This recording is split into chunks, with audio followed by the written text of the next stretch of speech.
Benvenuti al Giro del Mondo in 80 giorni, a cura di Radio Nostra, ogni martedì sera in diretta streaming dalle ore 21.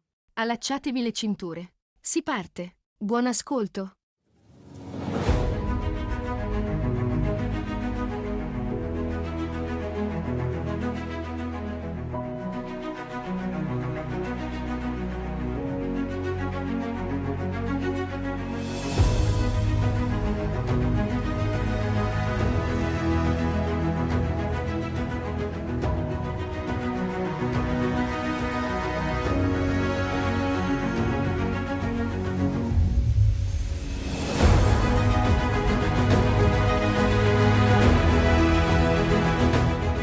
Eccoci qua, quinta puntata del Giro del Mondo in 80 giorni, quinta puntata e anche quinta serie, tutto col 5 oggi. Batti 5, Rossella. Battiamo 5. Bene, oggi siamo solo io e te, Omar non c'è, però ho avuto una bella idea, lo mettiamo adesso, lo potete vedere nel video del primo brano che mettiamo. Il brano è di aspetta, perché cambio la scaletta, è di Andrea Rana, Nella tua mente. Quello che vedete nel video, il principale attore è lui, Omar. Nella tua L'abbiamo mente. evocato. Esatto.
perpetuamente Andrea Rana con il nostro Omar e siamo nella mongolfiera e siamo, suppongo, a Venezia. Siamo a Venezia, Rossella? Facciamo un voletto brevissimo fino a Venezia, Quindi, dove troviamo Nara Ronchetti. Benvenuta Nara, Grazie Rossella, ciao.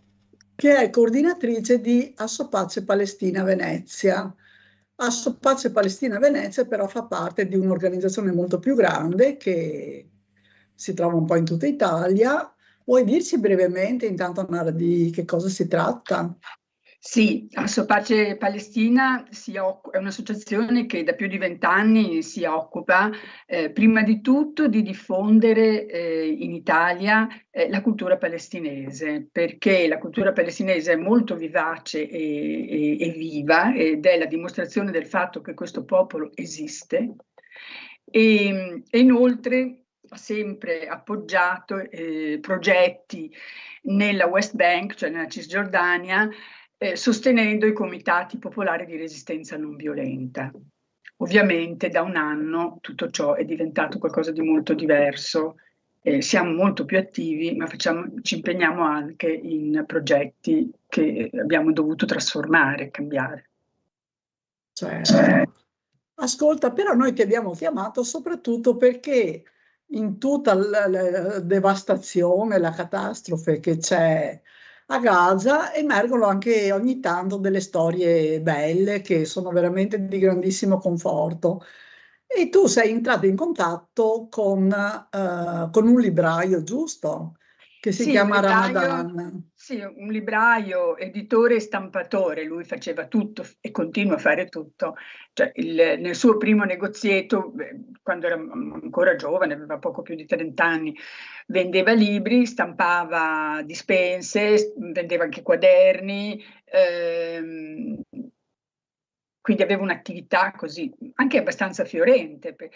Poi è successo che 3 anni fa, con la penultima aggressione a Gaza, prima di quella feroce che è ancora in atto, che si chiamava Guardiani delle Mura, il negozietto e la casa di Ramadan, che stava al piano di sopra, sono state completamente distrutte e con quelle naturalmente tutti i materiali che lui aveva.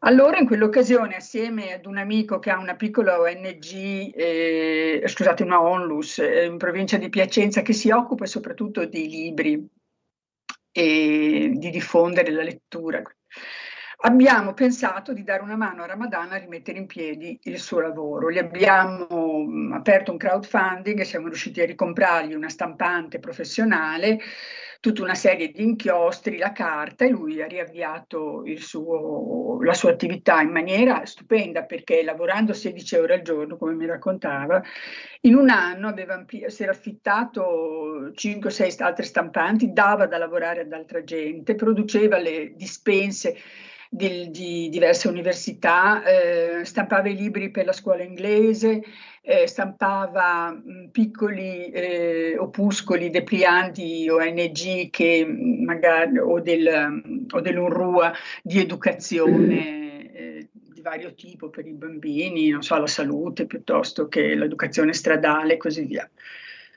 Tutto questo. E poi c'è stato il 7 ottobre. Il 7 ottobre, certo. L'8, diciamo. L'8. Io l'8 ho mandato un messaggio a Ramadan chiedendogli come stava. E la sua risposta è stata, non la dimenticherò mai: stiamo bene, non ti preoccupare, adesso noi stiamo andando a Rafah, a casa dei miei suoceri, e restiamo lì fino a quando finisce. Perché era Gaza City lui. Sì, a metà strada tra Khan Yunis e Gaza City. Quindi più verso il nord. Sì. Quando finisce torniamo. Quando finisce torniamo, ma era sempre così prima. Poteva durare una settimana, poteva durare un giorno.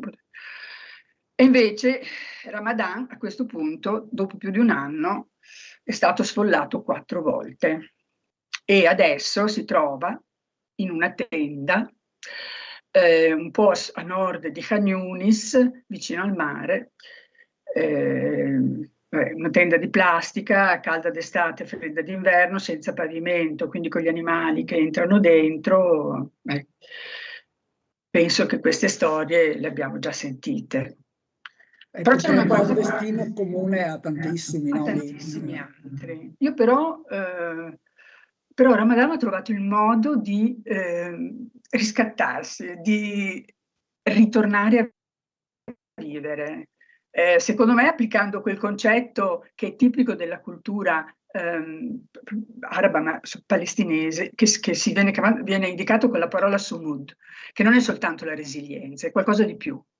È essere resilienti, ma anche sapere reagire, sopportare ma reagire e cercare di trovare dei modi per vivere. E Ramadan l'ha trovato in una vecchia stampante arrugginita. Ha trovato questa stampante arrugginita. Perché quindi naturalmente tutto quello che aveva è andato perduto, distrutto, non si trova niente, polverizzato. tutto costa delle cose folli. Vi dico, una pagina di libro stampata in questo momento costa 35 centesimi.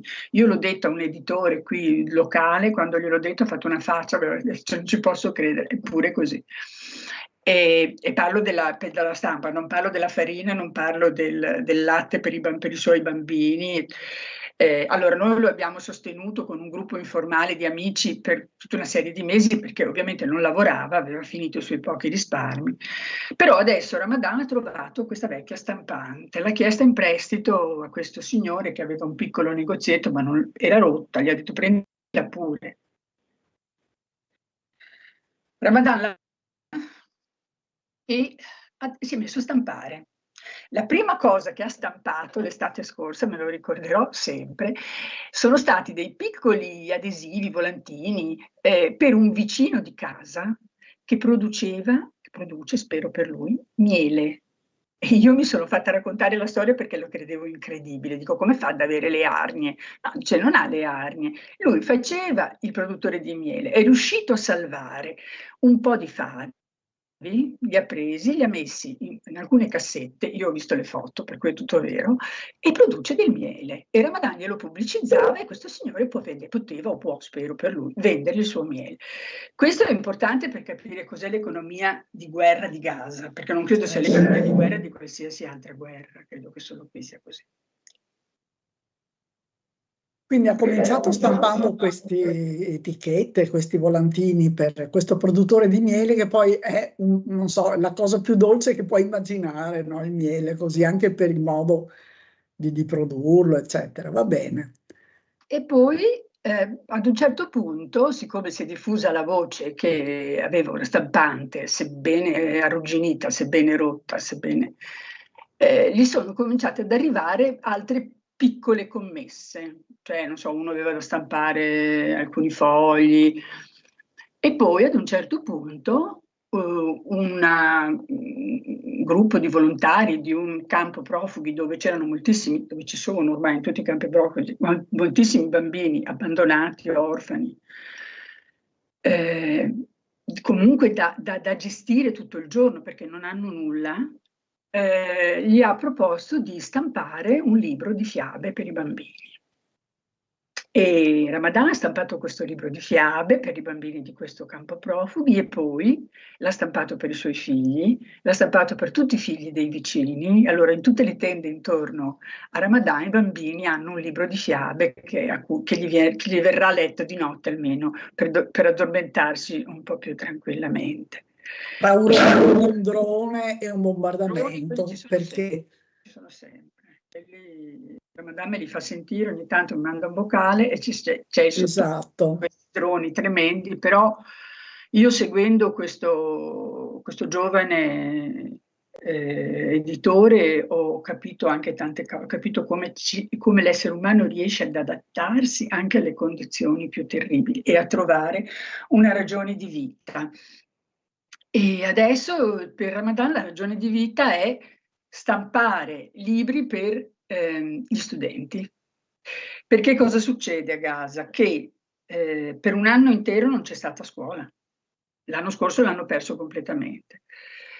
E sono 650.000 bambini e ragazzi che non sono più in condizione di studiare e 90.000 studenti universitari che non hanno più un'università, né gli strumenti per organizzarsi per poter attendere Perché, le... ecco, no, ricordiamolo, abbiamo visto tutto, però insomma ricordiamo che oltre ai Covid di Hamas sono state polverizzate abitazioni, case, scuole, moschee, università, istituti di cultura, cioè tutti i centri anche di aggregazione con Sì. uno scopo che per alcuni insomma è abbastanza chiaro, non per tutti, ma che è quello proprio di cancellare anche una vita sociale, culturale. Culturale, cancellare la cultura di un popolo significa far finire quel popolo, questo è il genocidio.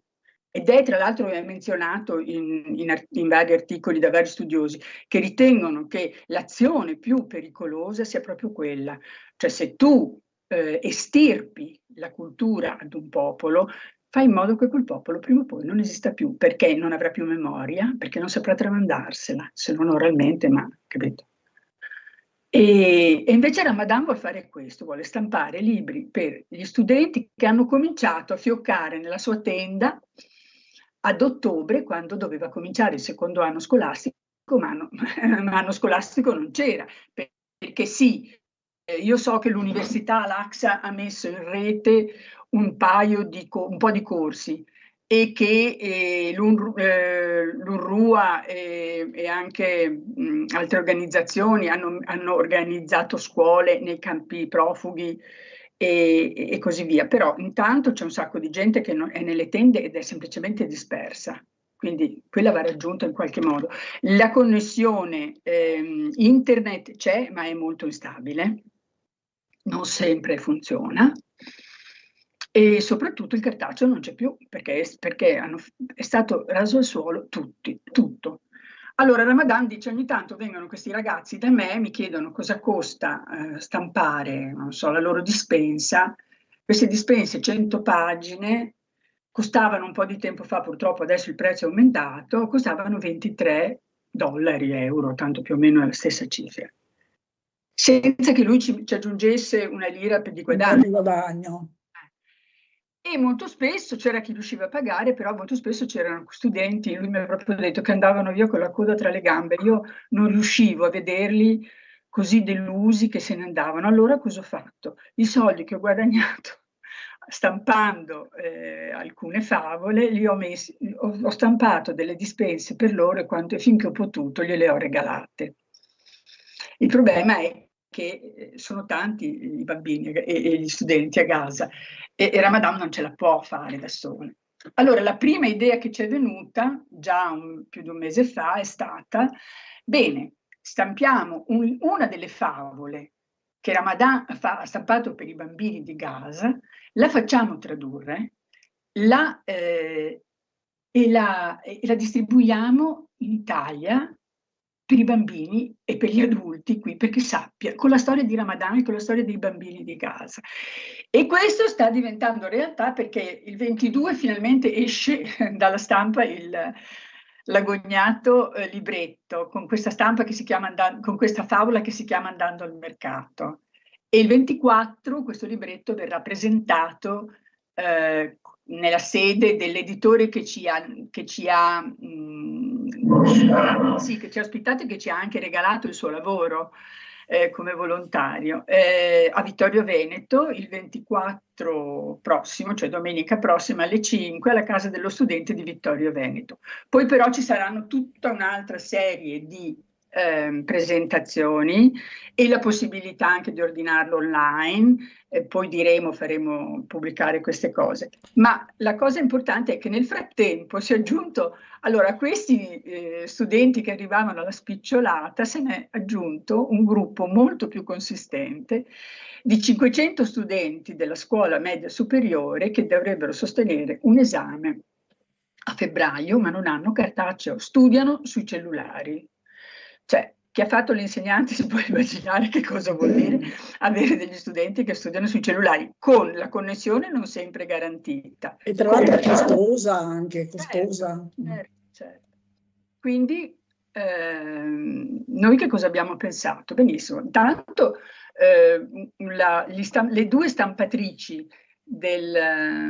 ho già detto che l'editore ci ha regalato questo lavoro, ci ha fatto lui tutto il lavoro gratis. Ha detto anche che lo porterà alla Fiera del Libro della Piccola Editoria a Roma, alla Nuvola, in dicembre.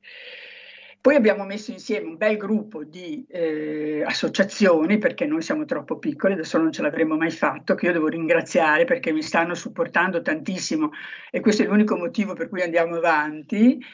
Allora, Scighera di Milano, che ci cura sia l'implementazione ci curerà l'implementazione del progetto, perché sarà in grado di far avere i fondi per comprare carte, inchiostri e così via, ma ci sta anche curando tutto il lancio della campagna. La campagna si chiama Ramadan e i libri, perché questo vuole fare Ramadan, regalare libri ai ragazzi. E poi c'è ACS Padova che ci sostiene Pax Christi di Marghera, e poi devo ringraziare soprattutto queste 3 organizzazioni di Vittorio Veneto, che sono la Hauser di Vittorio Veneto, che ha anticipato tutte le spese per la stampa, il Girotondo per la Pace e il Centro di Sperimentazione Teatrale, che saranno con me il 24 a lanciarlo, ma poi il 30 in piazza, dove loro fanno sempre un digiuno per Gaza ogni ultima domenica del mese, cominceranno a diffondere questo libro. Bene, ascolta, quindi adesso noi ovviamente terremo aggiornati gli ascoltatori. Se qualcuno vuole acquistare il libro individualmente, cioè non riesce a venire perché ci saranno, immagino, molte presentazioni, ed è più bello perché così si ascolta anche un po' qualche bella storia positiva finalmente. Però sarà disponibile anche forse... Allora, online. Noi potremo, sì, adesso prima o poi verrà messo online da Scighera. Dal 4 dicembre online, prezzo 10 euro.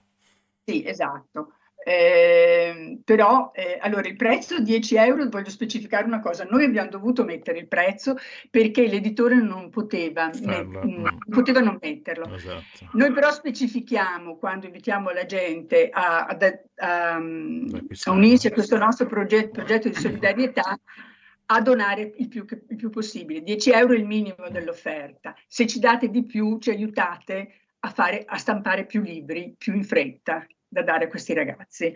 È possibile anche prenotarlo al nostro indirizzo mail, che è sopaceven Gmail. Sì, le sto mettendo tutte in video.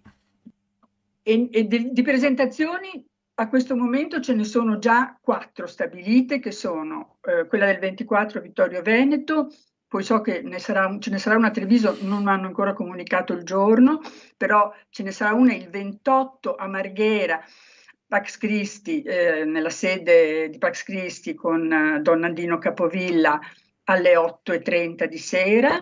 Ce ne sarà una il 2 di dicembre a Venezia, nell'aula San Trovaso di Campo San Basilio. È un'aula di Ca' Foscari che facciamo insieme al collettivo degli studenti e delle studentesse di LISC, e ce ne sarà una il 5 di dicembre a Vicenza a cura di Salam Ragazzi dell'Ulivo.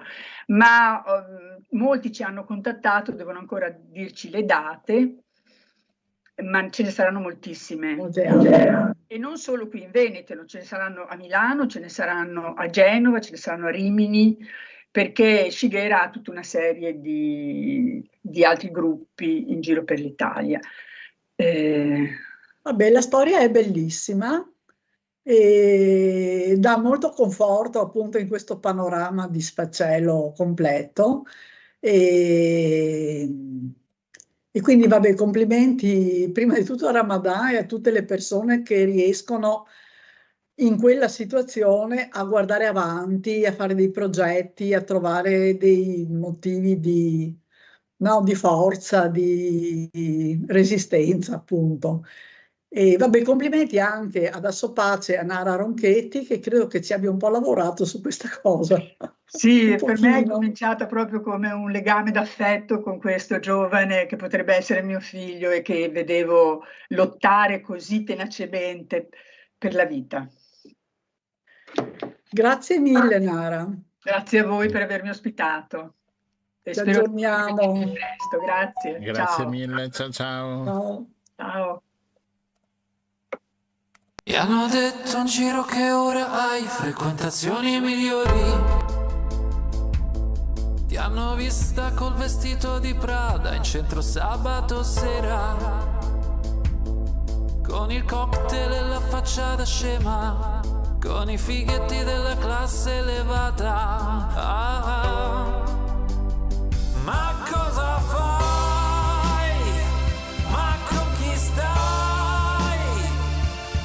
Come ti sei evoluta in fretta, usando poi come scale per arrivare prima in verità. Le chiavi del paradiso le hanno frequentazioni migliori. Dal figlio arrivi al padre, il politico, l'assessore, in limousine con i vetri oscurati, in compagnia delle mani migliori. Ma cosa fai? Ma con chi stai? Come ti sei evoluta in fretta, usando poi come scale per arrivare prima in verità. Quanto durerai? Quanto resisterai?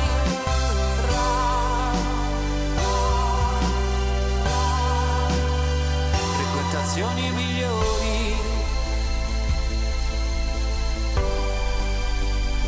Ma cosa fai? Ma con chi stai? Come ti sei evoluta in fretta, usando poi come scale per arrivare prima in verità. Ma cosa fai? Ma con chi stai? Come ti sei evoluta in fretta, usando poi come scale per arrivare prima in verità.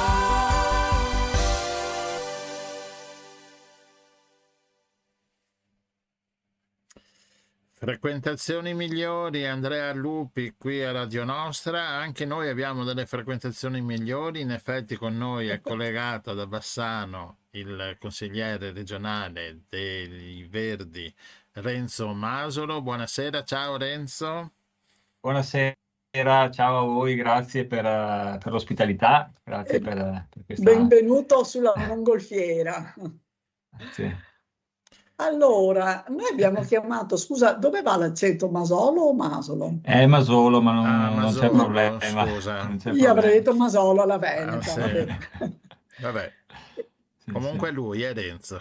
È lui, Sì, sono e io. l'importante è questo. Il nuovo Allora, acquisto del noi Consiglio regionale.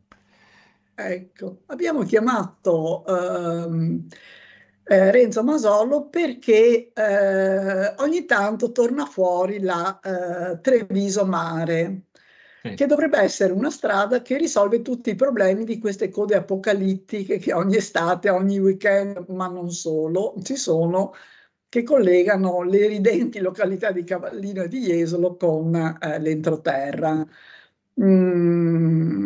Allora, noi vogliamo parlare di questa strada sia perché, vabbè, adesso vediamo perché, ma anche più in generale per capire se moltiplicare le strade nella nostra piccola penisola aiuta davvero a risolvere i problemi. Prego. Allora, diciamo, con me trovate sicuramente una persona, un amministratore, un politico che a un certo punto fa una riflessione legata veramente al realismo, al pensiero di come sta anche cambiando il mondo, ai grandi temi che ci riguardano e si pone, si interroga sull'opportunità sia meglio proseguire con lo schema, diciamo, con le politiche progettuali attuate fino ad oggi, o se è il caso invece di pensare un altro modello di mobilità. Allora, diciamo, il tema, io adesso non voglio banalizzare perché comunque il tema va sostenuto con dei dati, diciamo, molto precisi. In questo momento il progetto di cui stiamo parlando, insomma, è adesso in fase di progettazione, diciamo, definitiva, per cui ci sono anche dei dati precisi, però adesso il concessionario e chi, diciamo, sta spingendo il progetto, diciamo, in collaborazione con la regione, sta lavorando su varie ipotesi progettuali, ma secondo me il tema di fondo è: servono intanto altre strade rispetto alla soluzione di un modello o di un traffico attuale, perché se è vero che servono altre strade, il fatto di costruire sempre nuove strade ha dimostrato, e questa è una dimostrazione lampante, che più strade si costruiscono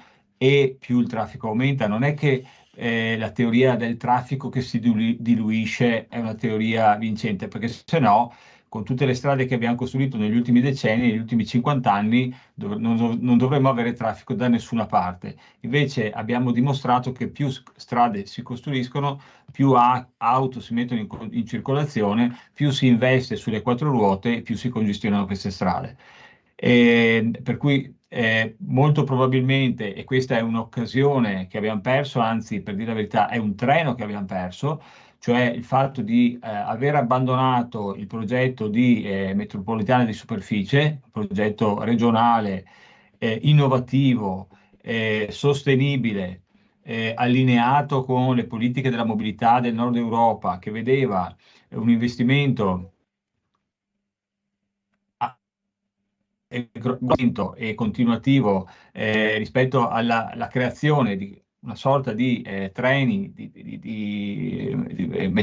modello metropolitani, cioè che potevano collegare l'intera regione, a parte, diciamo, le regioni alpine, insomma, ma il resto poteva essere, e la pianura padana, tra l'altro, è predisposta per questo si tipo di presta mobilità, benissimo. si presta benissimo, poteva risolvere completamente il problema del traffico, soprattutto il problema grosso del traffico e dell'inquinamento dell'aria della pianura padana, poteva agevolare e anche ottimizzare e ridurre anche i costi di spostamento con bigliettazione unica, con agevolazioni e altro. Adesso non voglio aprire altri discorsi, ma dopo ne parliamo un momento, ma poteva essere veramente un'opportunità unica. Questa opportunità è stata abbandonata perché la regione comunque non ci ha mai creduto, ma è stata completamente poi affossata dalla scelta scellerata, dico io, di fare la superstrada pedemontana veneta in questo modo, perché c'erano molte alternative possibili per creare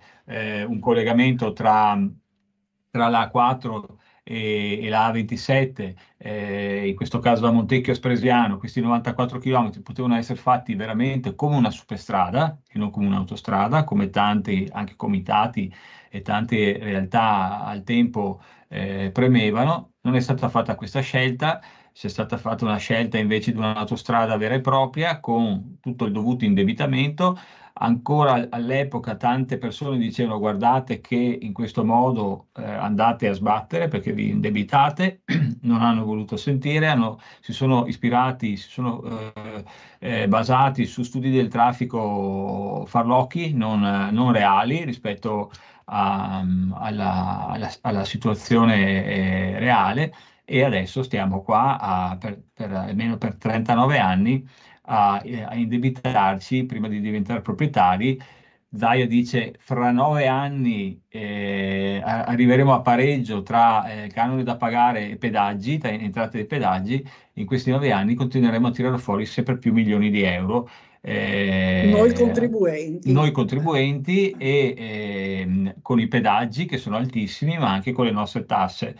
Con le nostre tasse perché l'unica possibilità che hanno e si sono accorti adesso è quella di aumentare le tasse anche attraverso l'IRAP, ma poi ci sarà sicuramente anche un aumento dell'IRPEF, non so se nel 2025, ma sicuramente nel 2026, per cui già questo ha affossato il progetto della metropolitana di superficie. Ma arrivo alla strada del mare, alla via del mare. E dopo questa situazione drammatica che dovrebbe essere, io non voglio essere troppo critico perché sennò sembra che voglia infierire su questa amministrazione regionale, però solo il Vabbè, ma fatto... possiamo anche infierire, sai. Possiamo infierire, vabbè.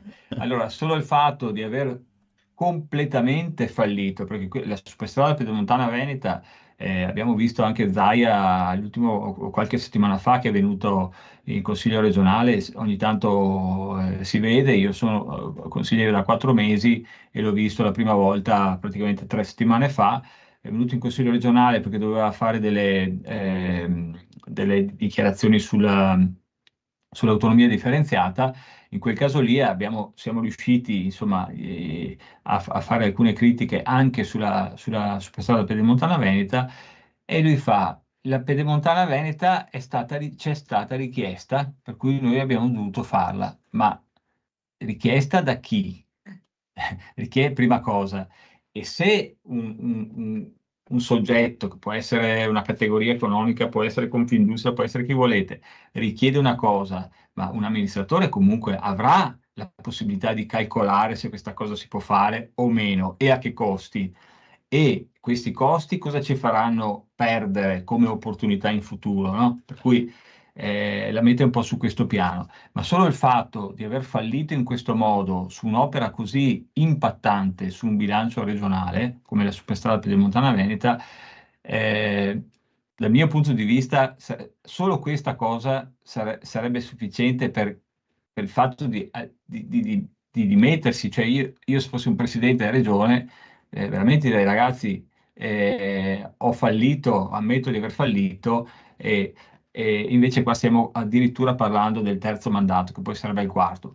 Ma al di là di questo, allora Zaia con la sua giunta e la vicepresidente De Berti adesso inizia a parlare del progetto della via del mare, cioè di fare un'ulteriore autostrada a pagamento. Cioè, questa a me sembra una cosa così assurda, ma così assurda, e dico: ma i cittadini, i sindaci che si sono incontrati ieri per vedere questo progetto non hanno nulla da dire? Ma infatti ti volevo, una delle cose... Sì, vai pure. No, in effetti volevo dire che ci sono sindaci invece che hanno qualcosa da ridire su questa autostrada del mare. Cioè, io spero che i sindaci stessi dicano: ma ragazzi, ma questo è l'ennesimo suicidio, anche perché adesso so che è stato incaricato Veneto Strade per fare, ha fatto uno studio diciamo del traffico, ma anche su questa cosa qua io non riesco a capire, per me è un problema anche di metodo, è un problema di metodo, perché io dico ho un problema di viabilità, un problema che però non è dall'anno scorso, è da anni, insomma è da anni che sappiamo che nei mesi estivi, che poi sono 12 mesi, sono i mesi estivi, che stiamo parlando di 3 mesi, 4 mesi, diciamo, 4 mesi vuol dire un terzo dell'anno, e poi sono invece mesi magari di congiunzione che possono essere magari più trafficati nei weekend, ma magari durante la settimana non sono trafficati. Ma in ogni caso è anche vero che in questi anni comunque voglio dire, siamo riusciti a sopravvivere. Non è che sia, cioè, voglio dire, il costo che serve per risolvere questo problema, se il problema verrà risolto, ripeto, se il problema verrà risolto, perché la superstrada, la SPV, non ha risolto il problema. Cioè adesso noi abbiamo un'autostrada che è praticamente ancora vuota, perché non è neanche ancora sfruttata, è deserta. E io vivo a Bassano, per cui se noi andiamo a vedere le complanari, il traffico pesante sta utilizzando molto le complanari, cioè sta appesantendo le complanari perché non vogliono pagare il pedaggio, per cui fuori abbiamo non solo i residenti, no, ma abbiamo il traffico pesante, abbiamo il traffico di attraversamento, per cui per adesso non abbiamo risolto nulla e i pedaggi infatti stentano, si stanno alzando un po' alla volta, ma non come era previsto. Allora noi rischiamo anche per la superstrada, per la via del mare, primo, dicono che i residenti non pagheranno, sì, ma anche sull'SPV all'inizio dicevano che non avrebbero pagato. Noi non dovevamo pagare l'SPV, la stiamo pagando come gli altri. Per cui come saranno i costi? E poi alla fine magari diranno no, purtroppo non ci stiamo con i costi, pagano anche i residenti dei comuni attorno, no? Poi una parte sfrutta il sedime della statale 80, della strada regionale 89, ma poi diciamo da Meolo a Caposile. Caposile. Da Caposile a Jesolo è nuova, cioè vuol dire che il primo consumo di suolo, terreno agricolo, l'ennesimo consumo di suolo e l'ennesima strada fatta su terreno agricolo. E anche su questo, ma ci rendiamo conto, cioè se ne sta parlando dal 2001, avevano messo nella legge obiettivo, hanno messo come un'infrastruttura strategica, no, per lo sviluppo del territorio, no? Sviluppo turistico e industriale delle aziende del territorio. Ma siamo nel 2024, Che cioè, poi non risolverà mai niente perché finisce a Jesolo dove finisce adesso la rotonda della statale, quindi si sommerà Allora, il traffico dell'autostrada e il traffico della statale, quindi non servirà a nulla.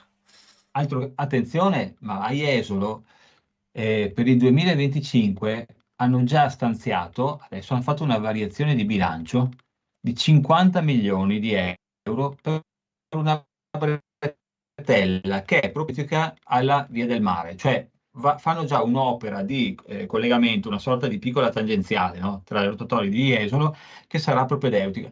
Ma in ogni caso non riescono a capire che è Jesolo l'imbuto, nel senso che io posso portare tutto il traffico che voglio, più scorrevole, ma quando io arrivo a Jesolo, tutti i mezzi che ci sono devono essere distribuiti. Esatto. Allora, cioè, avremo comunque l'entrata di Jesolo, cioè arriverai prima a Jesolo, ma poi a Jesolo ti blocchi. Intasata.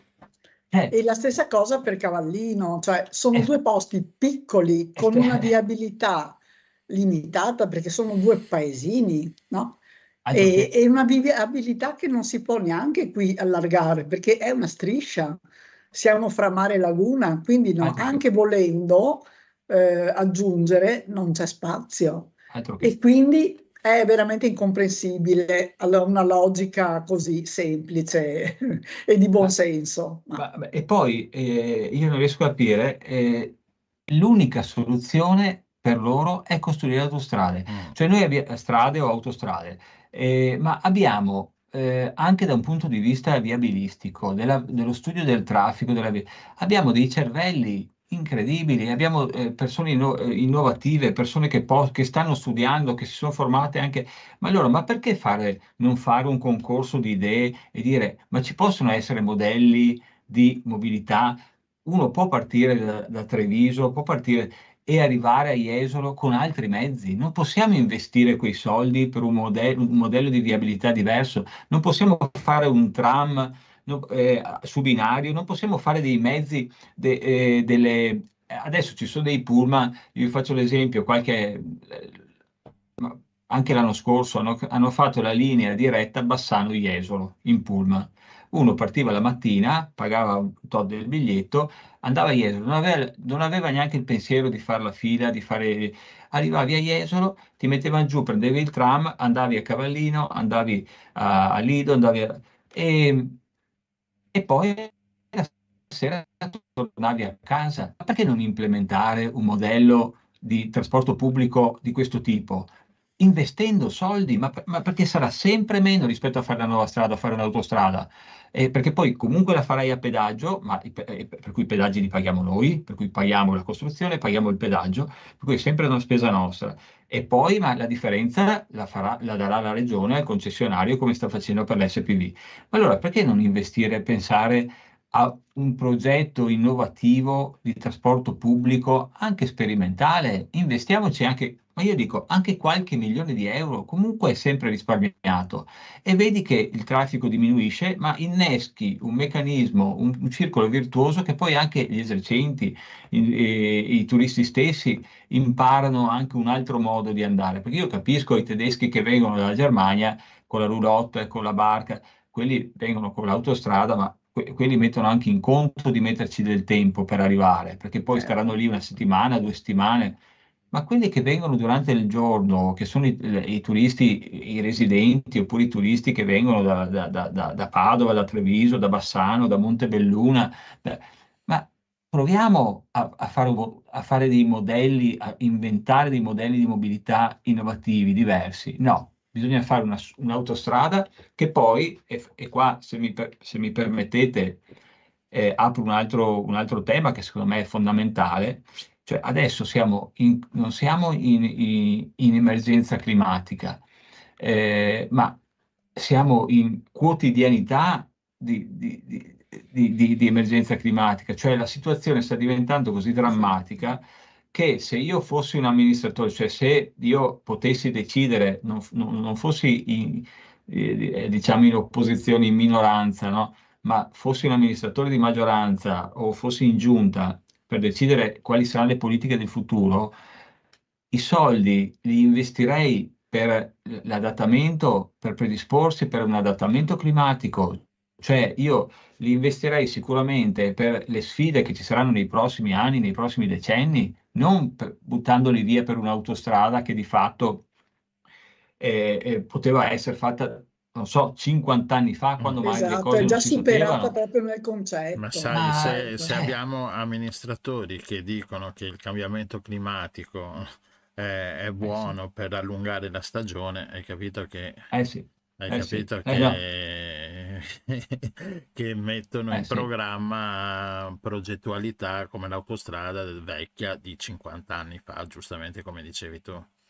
Altro che. Mm. Poi quando ti arriva invece un temporale come quello di Cavallino di qualche anno fa, Sì. che ha buttato giù, e praticamente è stato un miracolo che non sia morto nessuno quella volta, perché mi ricordo che non è morto nessuno con gli alberi caduti sopra le roulotte, sopra le tende. Ecco, se comincia ad arrivare una manifestazione atmosferica, magari 2 o 3 volte in un'estate, poi a un certo punto la gente non viene neanche più al mare, per cui hai perso completamente tutto. Ma allora che investimento è questo?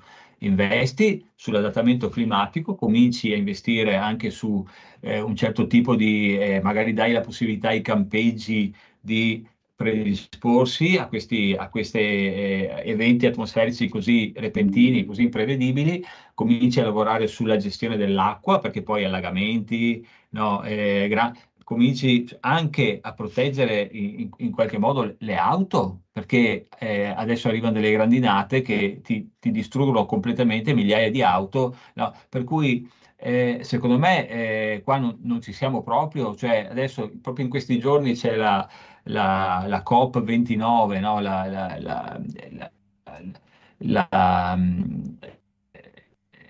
meeting mondiale, no? La conferenza mondiale sul clima, ma sembra quasi un programma TV di un altro mondo. Cioè non ci Sì. riguarda neanche, io non ne sento neanche quasi parlare più dalla gente. Cioè dicono, ma sì, lo stanno facendo.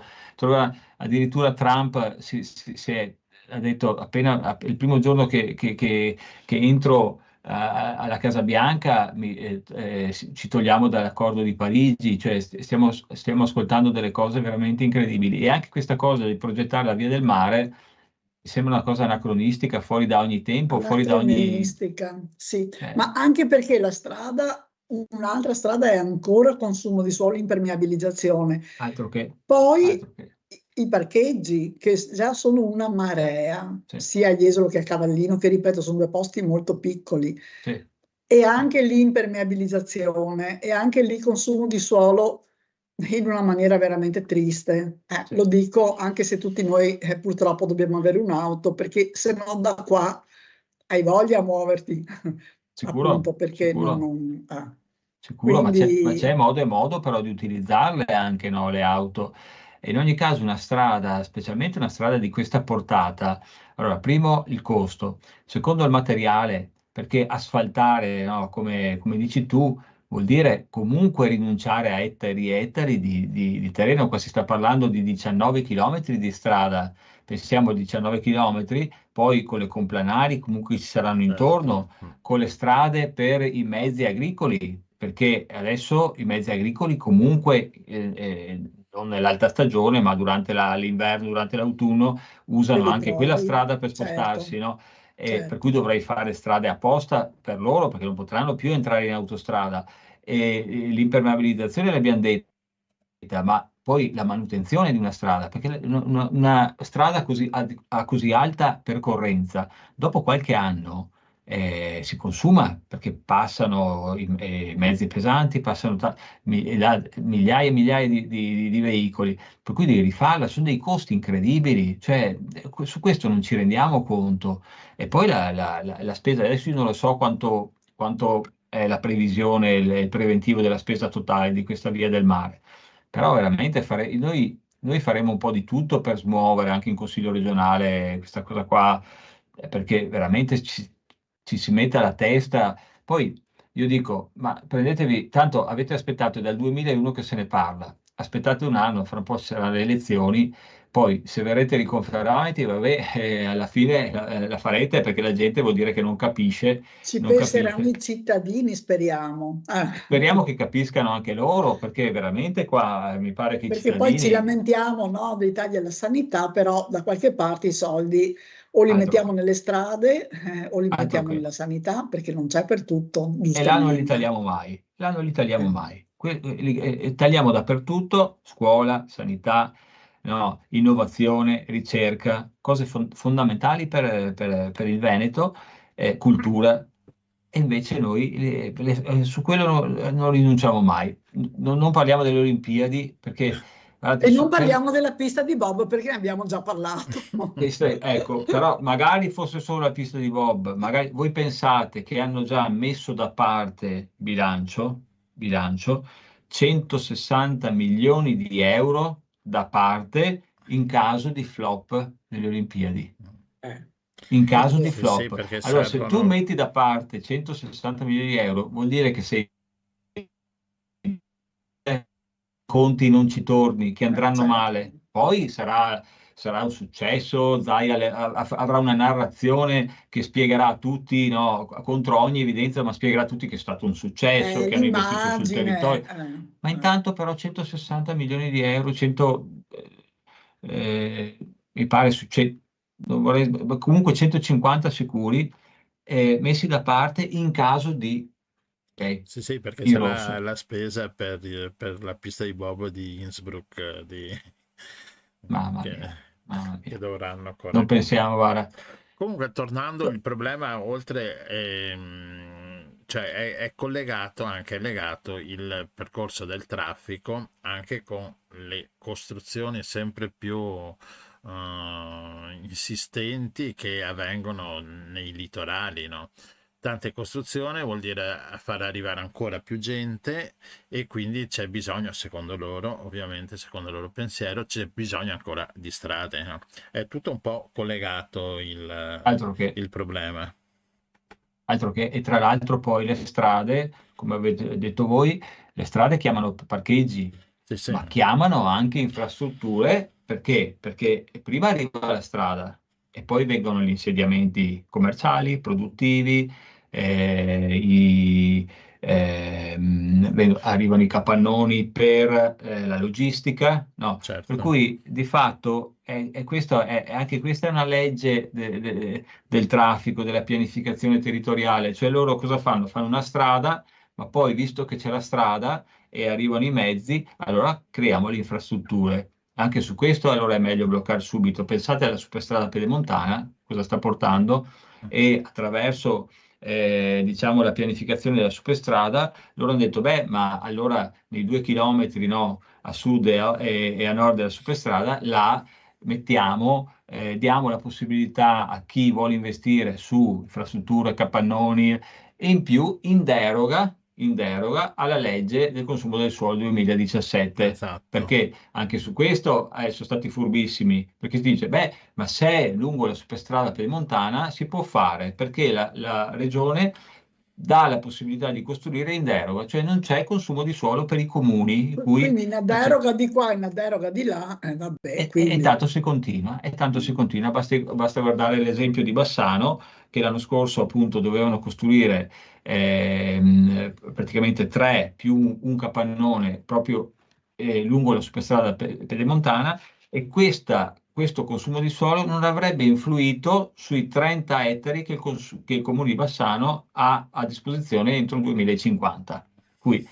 E questi erano già quasi 30 ettari in deroga, cioè il doppio di quello che poteva usufruire il comune di Bassano, solo per fare un esempio. E la stessa cosa sarà sicuramente là, perché su quel terreno agricolo che adesso è produttivo e dà agricoltura come dovrebbe essere, l'Italia tra l'altro non è autosufficiente dal punto di vista agricolo, per cui ne ha già poco, no, di terreno agricolo rispetto alle esigenze alimentari degli italiani. Cosa fanno? Le strade quelle si possono fare, e poi abbiamo detto strade, parcheggi, capannoni, poli logistici e altro. E anche un bel centro commerciale, dai. Vabbè, visto che mancano, ce ne sono pochi, no? Sì. Che anche Ma quelli stanno... probabilmente è anche un discorso, diciamo, culturale, perché io credo che la maggior parte della gente vuole le strade per muoversi e quindi manca un discorso culturale ambientale e sostenibile, cioè non c'è la possibilità. Quante volte noi siamo qui al Cavallino, quante volte gran parte della gente dice ma facciamo questo ponte in laguna tra Mestre e Cavallino, cioè la gente vuole queste cose qua. Allora, la gente le vuole, però anche perché c'è solo questo modello, cioè sono stati... Non vede alternative. Non vede guardate, io è da 10 anni che vivo senza auto ed è iniziato un po', e ho 4 figli, sono qua a Bassano. Complimenti. Allora, 10 anni fa con mia moglie abbiamo rotto l'auto, no, e la riparazione praticamente superava il costo dell'auto. il valore dell'auto.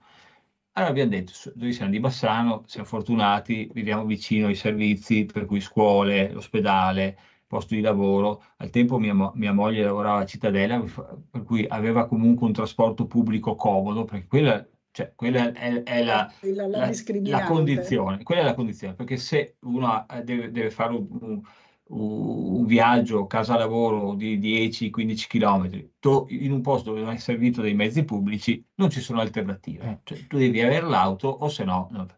Noi abbiamo avuto questa fortuna di avere il lavoro vicino, i servizi vicini. Bene, facciamo un esperimento, proviamo qualche mese. Ecco, questo esperimento è durato 10 anni.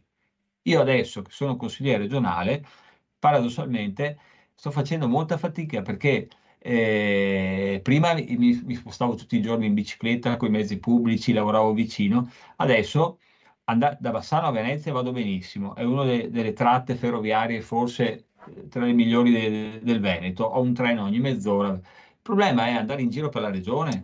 Adesso esatto. io sto provando con il treno a muovermi e con la bici. Mi porto la bici in treno e faccio gli ultimi 5-10 chilometri, no? Il problema è se devo andare a fare una riunione in montagna, Esatto. in un comune di montagna. Cioè io anche se devi venire a fare una riunione a Cavallino, mi sembra un po'... A Cavallino posso benissimo venire col treno più bici o col treno più vaporetto. Il problema è tornare. Esatto. Perché il mezzo pubblico non prevede che uno possa tornare anche tardi. Non si esce di sera, si sta a casa. Non si esce più. E in realtà, se ci fosse questa opportunità, uno potrebbe anche provare e dire, beh, ma torno, c'ho l'ultimo treno alle 10:30, alle 11:30, torno a casa tranquillamente.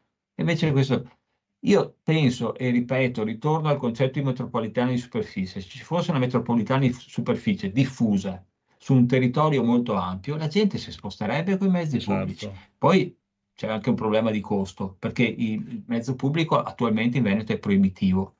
È da tanti anni che si parla di bigliettazione unica, Io ad esempio, se mi dicessero tu paghi all'anno un tot fisso e il resto viaggi dove vuoi, sempre, 24 ore al giorno, ma quanta gente ci sarebbe sui treni? Sarebbe sempre pieno, soprattutto i ragazzi. Se noi dessimo la possibilità di viaggiare gratis ai ragazzi, sarebbero pieni i mezzi pubblici e i ragazzi avrebbero meno voglia, già i ragazzi adesso hanno un po' meno voglia di farsi la patente rispetto a una volta, Sì, è vero. perché se la Sì. fanno a 19, 20 anni, non a 18 anni un giorno, come una volta. Non è più E moderno avere la Anche macchina. perché non è costa, più, anche perché costa tanto adesso la tra l'altro, patente. tra l'altro. Però ecco, su queste politiche bisogna fare la differenza, cioè dobbiamo avere il coraggio di pensare a delle politiche nuove, in discontinuità, innovative, e invece abbiamo sempre gli stessi modelli, come Via del Mare, sempre quello. Dal 2001 non è cambiato nulla, sono passati 23 anni, eppure si riprende dallo stesso identico progetto, uguale, si riprende perché si vuole fare. Sì. E- Prego Gian, stavo No, togliendo le dicevo parole. sì, sconsolatamente, sì, un È molto po', sconsolante, ma sì, lo sì, vediamo anche col progetto del Mose, vecchio di 40 anni, è sempre quello e dopo hanno fatto sempre quello. E dopo mi Sì. stupiva anche il discorso, come tu dicevi, è stato fatto uno studio che c'erano tot percorsi di auto, tot auto che potevano passare. Ecco, questi studi che vengono fatti. Mi viene in mente anche uno studio che avevano fatto qua per il Porticciolo, che secondo lo studio c'erano tantissime barche che dopo usavano il Porticciolo per i pescatori, ma dopo andando a vedere tra le righe avevano inserito anche le barchette da pesca come se fossero dei pescherecci, e quindi avevano aumentato il numero di barche anche se in realtà non c'erano. Ecco, Sì. questi studi, cioè, l'onestà anche da parte di chi fa questi studi, e viene un po' a mancare, no? Allora, secondo me gli studi in questo caso Oppure vengono vengono fatti, adattati a quello bravo, al bisogno bravo, che c'è, no? bravo, anche perché lo studio viene fatto da Veneto Strade, cioè Veneto Strade è una partecipata al 100% di proprietà Della della regione. regione. Allora, dovresti commissionare uno studio esterno, super partes, e non dire a che obiettivo, qual è lo scopo del tuo studio, cioè se tu vuoi dimostrare che deve essere fatta un'autostrada, chi fa lo studio avrà e gestirà o cercherà quei dati che sono utili per quell'obiettivo. E invece tu devi fare uno studio del traffico generale, devi avere dei numeri che sono al di là di qualunque diciamo, interesse rispetto a quello che tu vuoi andare a fare. E poi dici, questo è il progetto che voglio fare. Ci sta questo progetto con questi dati o no? Tra l'altro, sicuramente un'autostrada è più scorrevole e ti porta più mezzi, per cui io penso che i risultati siano molto prevedibili, ma l'importante secondo me è capire qual è il rapporto costi-benefici, perché non puoi rapportarti solo sui benefici, ma io Certo. voglio sapere i costi, perché se quel rapporto non tiene, ragazzi, la cosa non devi farla perché poi è un suicidio da un punto di vista economico-finanziario, perché poi la pagheranno quelli dopo di te, tu sei passato, hai fatto il lavoro, ma come fai ad avviare un progetto definitivo o dei lavori che parlano, che dureranno 3 anni, 36 mesi, finiranno, se tutto va bene, 2027-2028, con un'altra amministrazione, ma tu condanni un'altra amministrazione a subire un progetto che hai avviato te. Non si può, cioè lavori di questo tipo devi farli o li fai all'inizio dei 5 anni e te li giochi anche come campagna, giocatela come campagna elettorale. Allora, promettila come campagna elettorale, vediamo i cittadini cosa dicono e poi se vinci la fai e se no non lo fai e invece loro vogliono avviarla adesso. Questo è il discorso. Ecco. Vabbè. Mm. Va bene, testeremo ancora a parlare, ma abbiamo sforato moltissimo. Cavolo, sì, non Però- me ne accorgo Va bene, neanch'io. siamo- Cavolo. No, sì. no, però molto interessante, Andiamo perché dentro poi lo stesso. appunto è molto importante questo discorso, sia relativamente a questa specifica ennesima strada che trafora il Veneto come un gruviera, quando tu lo vedi dall'alto è, Mamma mia. vabbè, una cosa tristissima. Pensare che c'è questa campagna così bella, vabbè, quel poco che rimane. Sì. Ma poi un discorso anche più generale appunto sul modello di sviluppo. Ogni tanto una gita in qualche capitale del nord dove tu arrivi e il centro e anche la prima periferia sono vuoti, vedi una macchina ogni tanto Altro che. e tutti che sfrecciano in bicicletta da tutte le parti. Ecco, adesso No. non c'è il tempo, ma un'altra volta parliamo del cicloturismo, Sì. perché Volentieri, questo è, molto questo volentieri. è il tema, Cavallino, Volentieri. Jesolo, Caule, questo cioè il cicloturismo deve fare uno spostamento intermodale dall'auto, tu devi passare alla bici e devi arrivare là in bici, puoi arrivare in auto con le bici caricate, ma puoi anche arrivare in bici. E quante Certo. migliaia di persone potrebbero Lo so, arrivarci? E esatto. che tipo di turismo? E che tipo di ripercussioni economiche avrebbe e ambientali su quel posto? Questo sarebbe un tema Esatto. anche da sviluppare. E anche questo è collegato dopo con i mezzi che portano la Altro bicicletta, che. perché Altro se che. non hai il mezzo dopo che ti porta la bicicletta, che ne so, da Chioggia al Lido a Altro Punta che. Sabbioni, non puoi fare nient'altro. Va bene, volentieri metto il Ci risentiamo. post-it sul cicloturismo. Il cicloturismo. Guarda che noi non ci dimentichiamo niente. Va bene, no, lo facciamo volentieri. Va bene, Ok, Renzo, bene. grazie mille e buon lavoro in Saluto e regione. saluto tutti i vostri ascoltatori. E buon lavoro in regione. Grazie. Vi saluto, buona serata. Ciao. Ciao. Eppure mi sono scordato di te, è la canzone che adesso metterò. Esatto.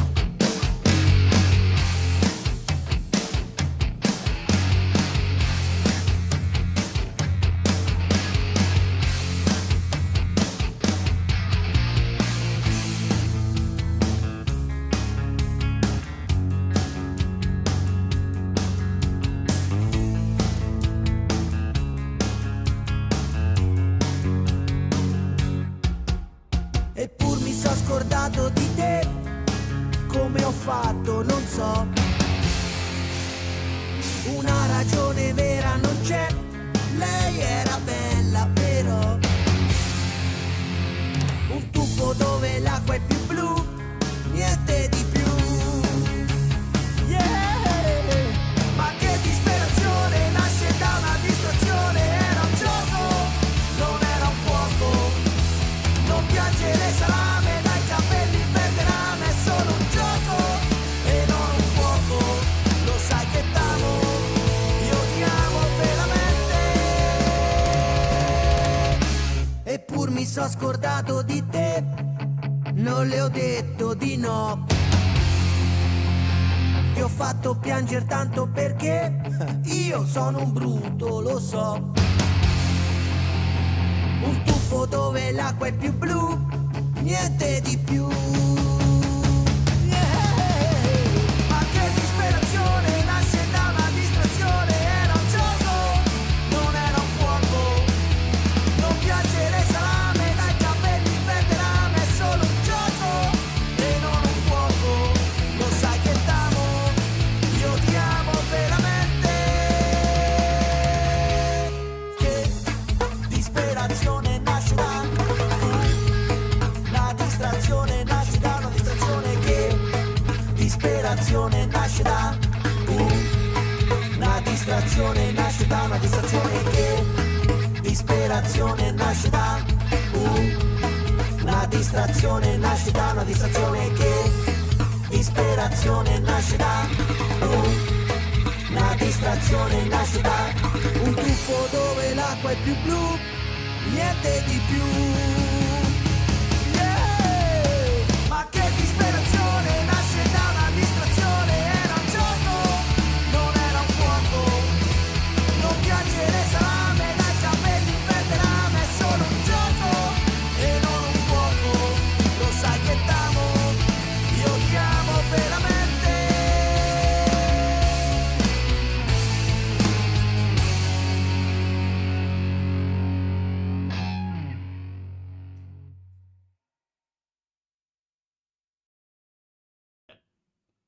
Eccoci nuovamente tornati con la nostra mongolfiera. Siamo a Mestre e in questo momento con la mongolfiera, visto che il tempo non è, si sta modificando, c'è una metamorfosi all'interno della mongolfiera e quindi dove siamo, Rossella? Siamo a Mestre con Marco Trevisan, Ciao a in tutti. nella veste di, definisciti tu, Marco, Artista digitale, diciamo, o creatore di nuove realtà anche, già che ci siamo. Esatto, perché c'è una mostra, Metamorfosi Digitale si chiama, curata appunto da Marco Trevisan, tutta un po' particolare. Spiegaci un attimino questa mostra, uno dov'è e che cosa c'è all'interno. Allora, la mostra è già iniziata il 7 novembre presso l'Anda Venice Hostel in via Ortigara a Mestre, numero 10. È vicino alla laterale di via Piave. È una mostra molto originale che anche alla Biennale di Venezia hanno utilizzato questa nuova tecnologia, che è praticamente l'AI, che sarebbe l'intelligenza artificiale. Io ho fatto un corso di 30 ore tramite un programma che si chiama Leonardo I, e su quello ho creato queste immagini artistiche, che è questo occhio digitale, questo occhio dell'AI, che è un occhio quasi divino, che esplora mondi e universi alternativi. È una cosa un po', diciamo così, nuova, si è fatto veramente poco e quindi quando l'ho presentata presso questo ostello dove fanno molti eventi giovanili, è stata subito accettata con molto interesse, e abbiamo deciso di fare il 24 una presentazione ufficiale alle 5, chi vuole venire, con un rinfresco, e spiegherò un po' come ho creato tutto questo. Ecco, in pratica sono delle foto dopo stampate, no? Stampate su pannelli, su... Sì. Sì, sono delle immagini artistiche stampate su pannelli pubblicitari, tipo quelli che vedi dentro i negozi, per esempio i profumi. È Sì. venuta molto bene perché i colori e via dicendo proprio si esaltano su questi pannelli. All'interno c'è uno studio fatto da me dei prompt, che è il linguaggio in cui si scrive l'immagine, dove dentro ho messo anche delle emozioni, dei valori, così via, così uno, quando vede l'immagine, ognuno avrà una situazione diversa. Sì, perché infatti no, l'intelligenza artificiale si dice prenderà il posto, ma insomma sei tu che governi l'intelligenza, sei tu che gli dici no, cosa fare, quindi Esatto. l'espressione artistica non è dell'intelligenza artificiale, ma è di chi gli dà gli ordini, insomma, diciamo, no? Sì, esatto. Poi c'è un secondo lavoro fatto da me all'interno per creare queste immagini, che io ho utilizzato un programma di fotoritocco per migliorarle qualitativamente, anche i colori, così l'aspetto. E quindi c'è un lavoro, diciamo così, Lavoro abbastanza anche di complesso. grafica, diciamo Sì. manuale tuo, quindi insomma non è che sia fatto appunto creato così da niente, insomma c'è tutto un lavoro dietro. Certo, è un lavoro abbastanza di studio prima, e anche a livello di filosofia e così via, psicologia, dentro ad ogni immagine, quindi sarà interessante vedere quando se partecipi alla mostra e vedrai queste immagini. Può essere che alcune immagini ti suscitano delle emozioni, altre invece tutt'altro. Ascolta Marco, mi ha colpito che hai detto occhio quasi divino, che Sì. insomma, cosa intendi? Perché è un'espressione che si usa magari in ambiti molto diversi e molto lontani dalla tecnologia di solito. Ma io ho pensato questo qui, che l'intelligenza artificiale potrebbe essere una specie di è un creatore, diciamo così, anche se lo utilizziamo noi ora, però è un creatore, diciamo così, virtuale, che può creare mondi, quindi è una specie di divinità, diciamo così, digitale, che può spiazzare, può inventare, tramite la nostra fantasia, la fantasia umana, realtà che non esistono. e quindi universi interi e così via. Quindi è una cosa un po' anche filosofica e spirituale, diciamo così. Sì, beh, oddio, se spiazza è arte, perché no, il ruolo dell'arte, quella vera, quella originale, è proprio quella di metterti davanti a cose Sì, che sì. ti sorprendono, no? Che ti fanno immaginare o pensare a cose che fino a quel momento non avevi pensato. Ah, ascolta, ma tu non sei partito da immagini reali, non so, che ne so, da opere d'arte, no, un procedimento più sofisticato questo che hai usato tu. No, io sono partito dall'idea. Dall'idea ho creato questo prompt, che è questo codice scritto, che è un codice che vuol dire una spiegazione di quello che voglio, mettendo dentro anche sensazioni, ma anche, come posso dire, filosofie artistiche di artisti vari che vanno da quelli che disegnano i manga, diciamo così, mangaka, a pittori veri e propri a proprio creatori cinematografici come registi, via dicendo. E volendo tutto insieme ho creato questa serie di opere. Quindi è proprio un miscuglio di tutto, un universo dentro un universo che crea un altro universo tramite un codice, diciamo così, tramite l'intelligenza artificiale, proprio un creatore di mondi, ecco, generato da noi umani, quindi è la connessione tra l'uomo, la fantasia dell'uomo e diciamo così, l'intelligenza digitale artificiale, ecco. Insomma, la fantasia dell'uomo può essere l'occhio che è sempre al centro di queste immagini. Sì, sì, diciamo così, possiamo dire sì. Sì, magari ogni tanto ci viene in mente il buon vecchio Hal, no? Che a un certo punto prende almeno temporaneamente il sopravvento, però sì, no, sì, molto interessante, insomma, no? Creare al posto dei pennelli, delle tele, dei colori, degli acquerelli, hai usato altri strumenti, ma sempre per esprimere emozioni, insomma, no? Sì, esatto. Questo è bello, molto affascinante, certamente. Sono Ascolta, belli ed è... proprio. Sì, sì, Ah, sì, scusa, vai. scusa. No, No, siccome stavo guardando un po' di immagini che mi aveva mandato Marco, che adesso le vedete anche voi sono appunto questi universi proprio fantastici, che però creano anche una certa profondità. Vedo, insomma, non sono immagini piatte, c'è anche una profondità, un'immersione dentro Sì. all'universo, no? Sì, è un'idea che mi è venuto qua di creare queste immagini che sono anche immersive per chi le guarda, insomma.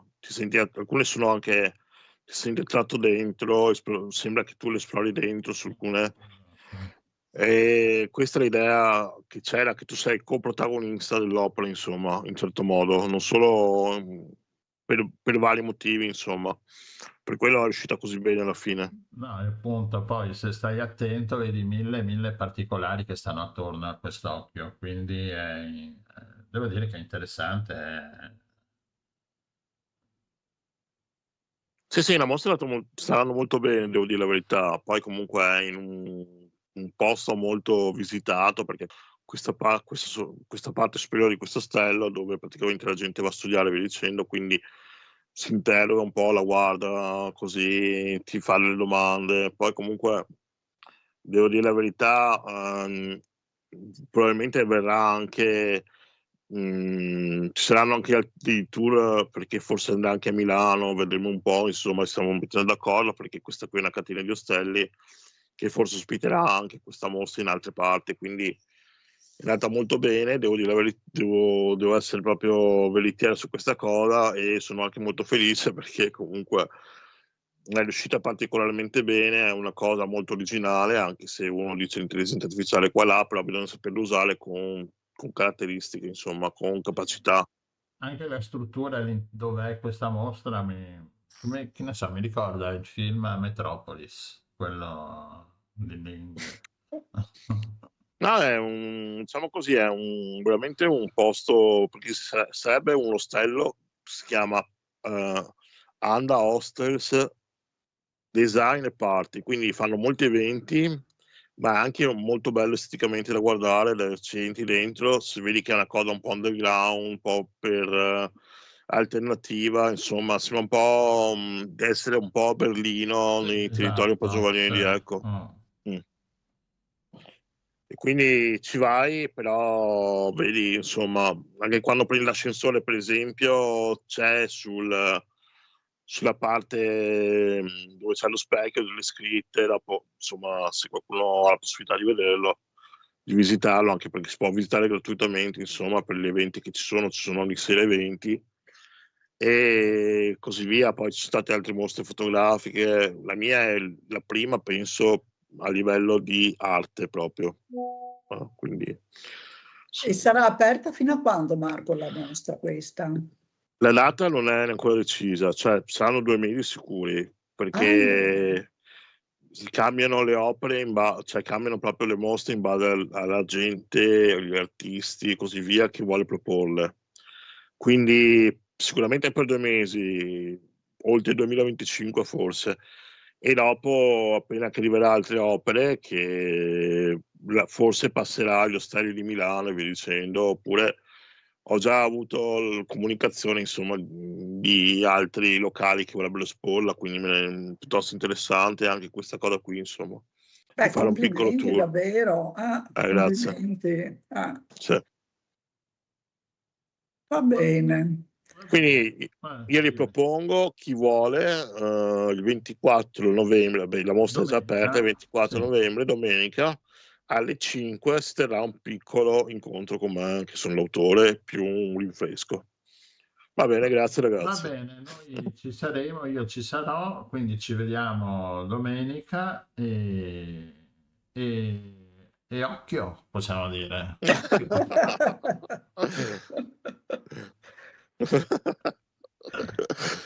Va bene? Grazie mille Ok, Marco. niente. Grazie. Ciao.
Se eu faço feijão, ela deixa salgar.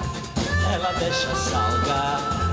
Calor! Ai, calor. Mas bota o casaco pra me atazanar. Só pra me atazanar. E ontem, sonhando comigo, mandou jogar no burro, ai, no burro. E deu na cabeça sem terminar. Stefano Olivato! Stefano Olivato, la lì che ha cercato, l'ha chiamato e Stefano Olivato è qui con noi. Ciao Stefano.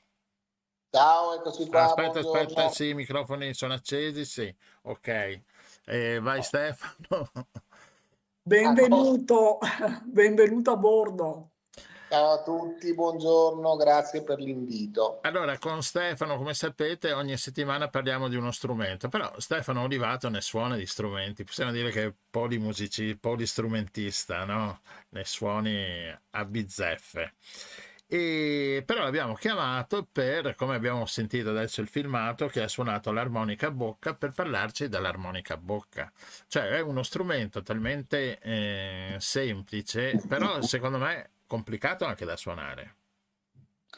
Sì, come vi dicevo, ci sono due tipi di armonica. L'armonica diatonica, intanto è uno strumento ad ance, ha delle ance piccolissime, uno strumento di metallo, sono le ance, possono essere in diversi metalli, in bronzo, in ferro.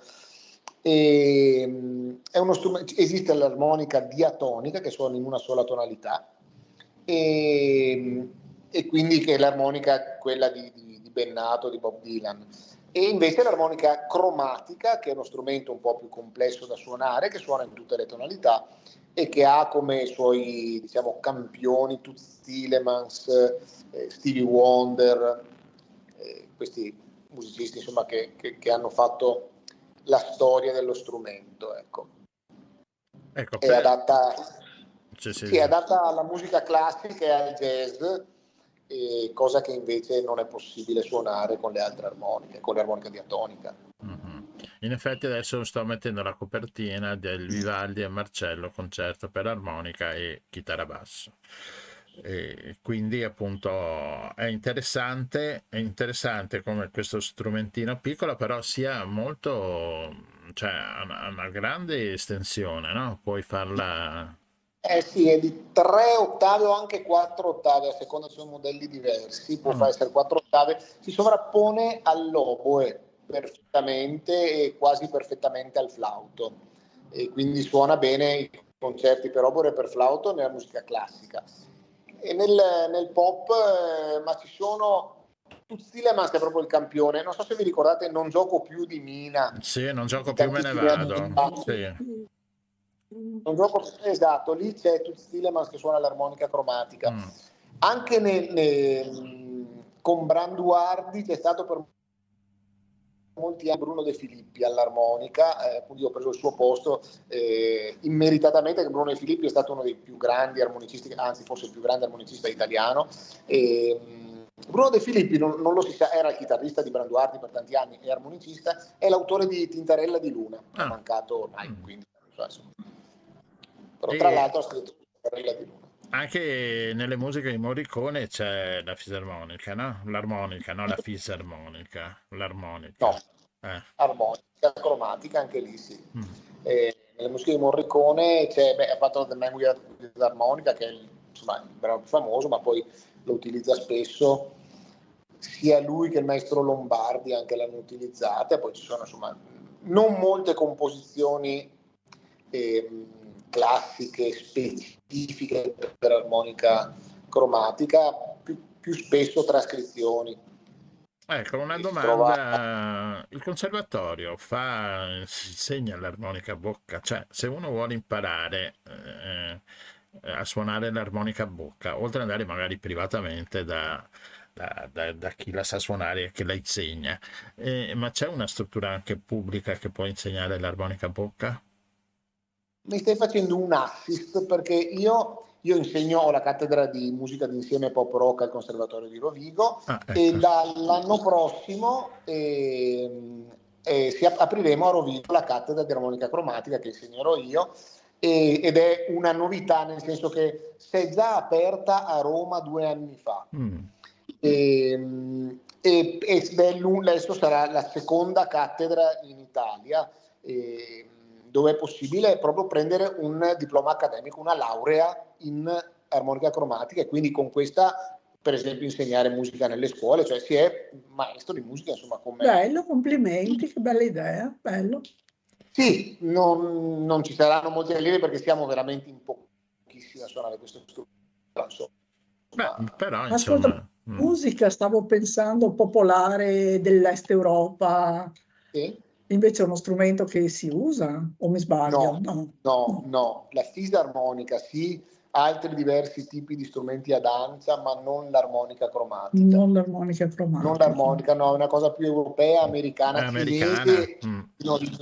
A cinese? In origine sì, sono i primi strumenti ad ancia in Cina 3000 anni fa, cioè veramente risalente. E poi, come la conosciamo oggi, poi è stata sviluppata bene in Europa dalla Hohner, che è una fabbrica tedesca. I tedeschi sono quelli che hanno, adesso io uso armoniche della Suzuki, che è giapponese, però ci sono diverse fabbriche in Europa, in Giappone, insomma, che adesso fanno strumenti anche sofisticati, insomma, anche costosi, insomma, e quindi in cui c'è un'ingegneria, uno studio di un certo livello, però nasce come strumento popolare. Sono queste ancette piccole, sono Sì. messe in Sì, fila. mi ricordo da bimbo ci regalavano, c'era stato 10 centimetri di lunghezza dell'armonica, cioè tutti noi bimbi ce l'avevamo l'armonica, anche gli amici, cioè a scuola si andava con l'armonica, si faceva un po' di casino, però tutti quanti era un giocattolo È vero. che veniva dato sempre, era uno dei primi giocattoli che ti regalavano l'armonica a bocca. Dopo, sì, ma funziona. Sì, dopo suonavi sempre quelle 4 note, quei 3 accordi che venivano fuori, però insomma... Sì, è strutturata perché fa una tonalità quella lì, Sì. quindi funziona bene. Ascolta, ma io ho una domanda sempre molto così, terra. Qual è il fascino di un'armonica a bocca per un musicista? Cos'è che ti spinge a scegliere questo strumento rispetto ai molti altri che suoni in realtà, per cui forse hai molti figli? Io devo dire che la suono per 2 motivi. Il primo, che me l'ha regalata mia mamma quando ero piccolo, e avevo cominciato a suonicchiare. Vedi, vedi che anche a te ti regalavano. Sì, lo stesso percorso. E poi io quando ho iniziato professionalmente a fare le tournée con i cantanti, per cui andavo in giro come bassista a fare le tournée, e avevo molti tempi morti in macchina, in treno, e allora ho dovuto trovare uno strumento piccolo che mi permetta di studiare in albergo senza avere ingombro. E io sinceramente devo dirlo, non fatelo, non lo faccia nessuno. Io mi metto nella corsia dei camion a 80 all'ora veri col cruise control, una mano al volante e una all'armonica, e ho imparato così. No, vabbè, però adesso davvero, non lo fa più perché l'ha già imparato, quindi adesso l'ho già imparato. Ma va fatto. Io vado veramente a 70 all'ora, i miei amici mi prendono in giro in autostrada, sono fermo io. Però poi comunque è portatile, ce l'hai in tasca. Io adesso ho cominciato a fare concerti da solista come armonica cromatica, quindi vado con una giacca, un'armonica in un taschino, una in un altro, e ho la strumentazione completa. Prima c'erano i furgoni con i bassi, i amplificatori. Il fascino dello strumento piccolo non è ininfluente con gli anni che passano poi. No, ma infatti, guarda, allora non sei il primo, perché noi appunto ogni settimana parliamo di uno strumento, no? E non sei il primo che ci parla dell'importanza o della difficoltà di avere uno strumento grande o piccolo, perché in effetti credo che cambi un po' la qualità della vita del musicista. Cavolo, io ho fatto il contrabbassista in Piazza San Marco per un po'. Ecco. Una bella differenza.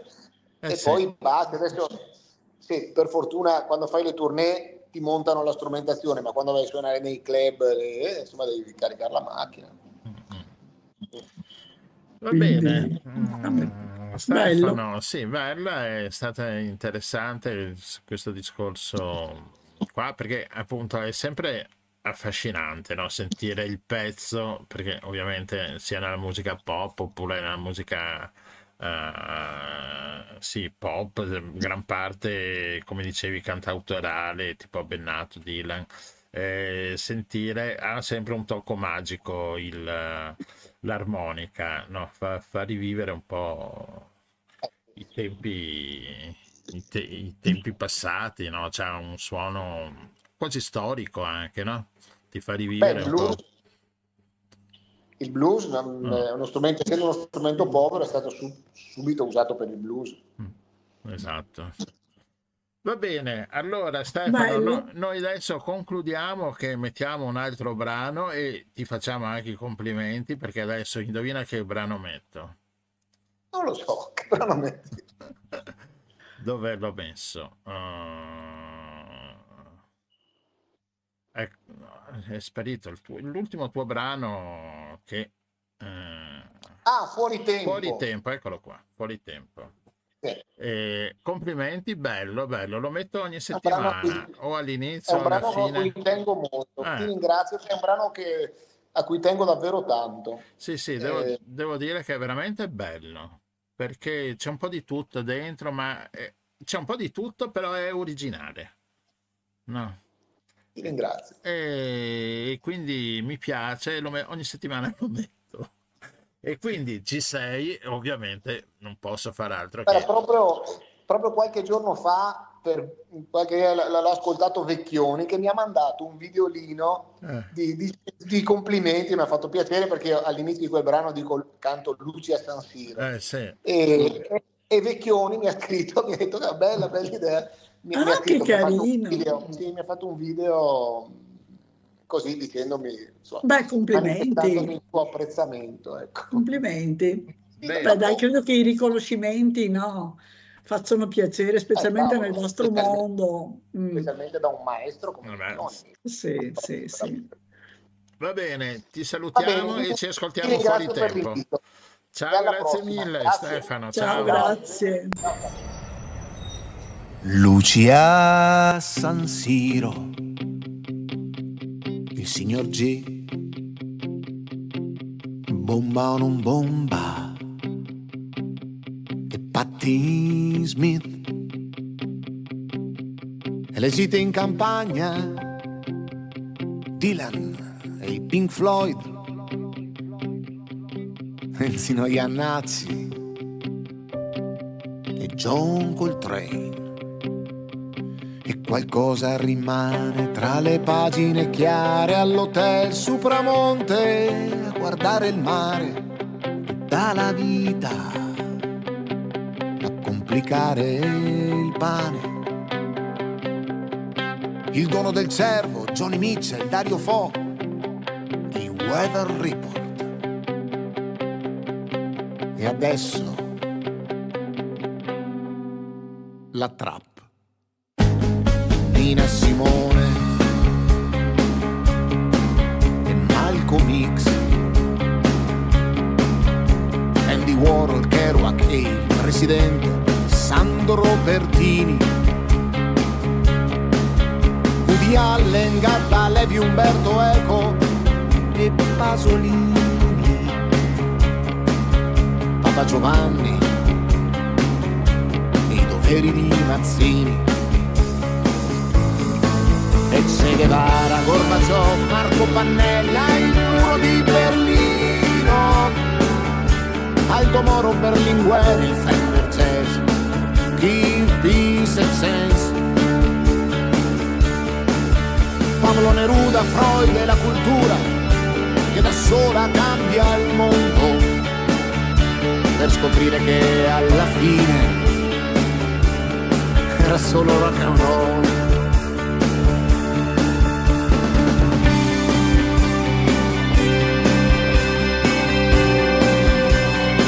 Siamo tutti figli e padri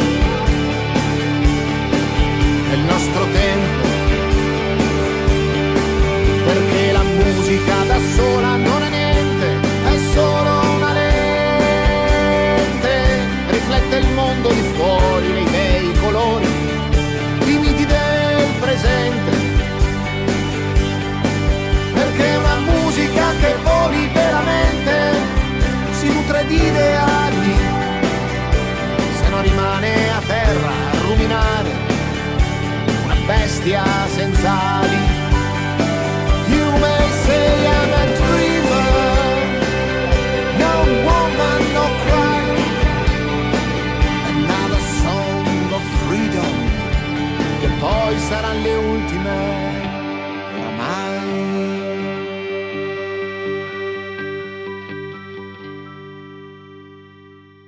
Eccoci qua, fuori tempo, siamo fuori tempo massimo, Rossella, che dici? Mai fuori tempo.